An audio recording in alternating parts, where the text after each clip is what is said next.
Avant le petit tour de table.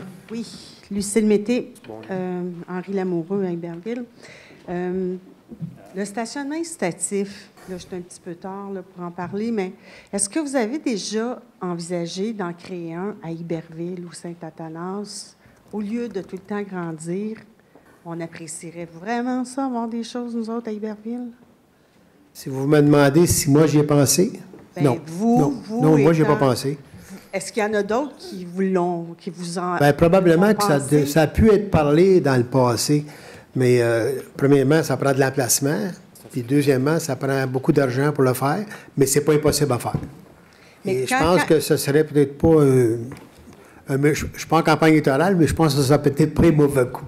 Parce que dans le fond, c'est sûr que les gens Je suis d'accord avec voyagent. vous. Mais M. Delbecq, quand il a été question d'agrandir le stationnement existant, là, il y a personne qui a soulevé l'idée, peut-être, qu'il pourrait en avoir un à Iberville, non? Mais Non. pas à ma connaissance, mais de temps en temps, j'en manque une, hein, mais pas à ma connaissance. Là. Mais le stationnement incitatif, quand même, qui est à Saint-Jean, là, dans le bout du boulevard industriel, on n'a pas le choix de l'agrandir parce qu'il y a quasiment plus de place dedans. Alors, ça, c'est une nécessité. Ce qui n'empêche pas, dans un avenir rapproché ou dans un avenir éloigné, de penser à un autre stationnement incitatif sur le territoire, peut-être aussi pour libérer celui-là, mais Exact. pour avoir aussi la proximité des gens d'une densité de population qui pourraient s'en servir. Il faudrait peut-être, on parle d'études souvent, nous autres, hein, il faudrait peut-être regarder sur le côté d'Iberville à quel endroit ce serait peut-être préférable d'en avoir un pour desservir le plus de population possible. Mais c'est pas, En tout cas, c'est pas moi, une mauvaise idée. Je ne sais pas si l'endroit pourrait être propice à ça, mais dans le coin de la voie ferrée, où il y a eu aussi un Tim Hortons, une station-service, là, Oui. parce qu'il y a toujours l'étude de faisabilité du train de banlieue. On ne sait toujours pas ce qui va arriver de cette étude-là, mais je ne sais pas, dans l'éventualité d'une concrétisation, ça pourrait être un emplacement vraiment idéal. Puis ça accommoderait les gens d'Iberville, Saint-Athanas, mais puis il y a aussi plein de gens qui viennent de l'extérieur, M. Delbecq. S'il y avait un stationnement là, c'est sûr que ça dégagerait celui de Saint-Jean.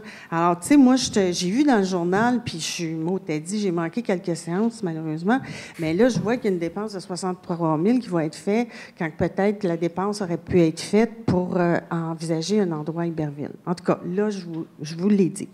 Bien, vous avez bien fait, Mme Mété, parce qu'il y en a à peu près 60 qui se présentent dans le moment en campagne électorale dans chacun des secteurs. Fait que c'est le bon temps. J'espère que ça va tomber dans des bonnes oreilles. En tout cas, vous l'espérez, vous? Ben oui, Bon. on en profite.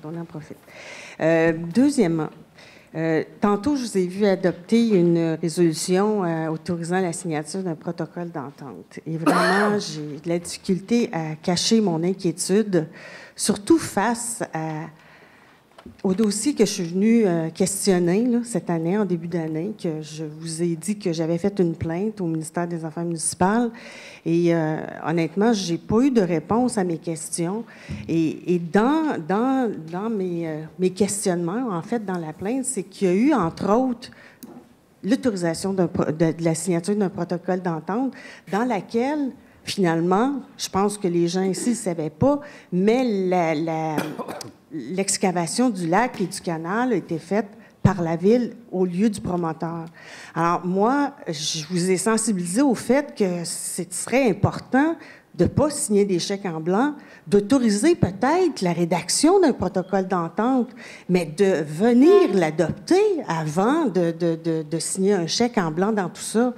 Et mon inquiétude est d'autant plus grande quand on a parlé, puis Mme Marcoux, vous m'aviez répondu, mais en tout cas, vous m'aviez expliqué pourquoi c'était la Ville, en tout cas.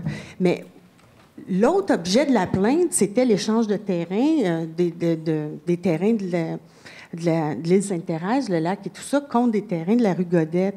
Et la même personne, c'est-à-dire la personne qui disait que le coût des terrains était de la même valeur, c'est la même personne qui vous précipite à adopter cette résolution-là. Alors, je suis d'autant plus inquiète quand vous signez des protocoles d'entente, vous autorisez des protocoles d'entente sans voir le contenu. Je vous avais, moi, juste une mise au point là-dessus. J'ai demandé un suivi de ma plainte. Et vous m'aviez dit, Mme Marcoux, à l'époque, qu'il y avait déjà une personne avant moi qui avait porté plainte dans ce dossier-là et que les réponses de la Ville avaient satisfait le ministère et ils avaient fermé le dossier. Mais cette fois-là, non.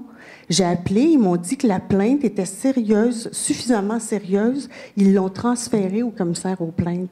Alors moi, je vous dis ici, je fais pas ça pour m'amuser. J'ai vu passer quelque chose qui a suscité mon intérêt. J'ai investigué là-dedans. Je vous partage les résultats de mon investigation.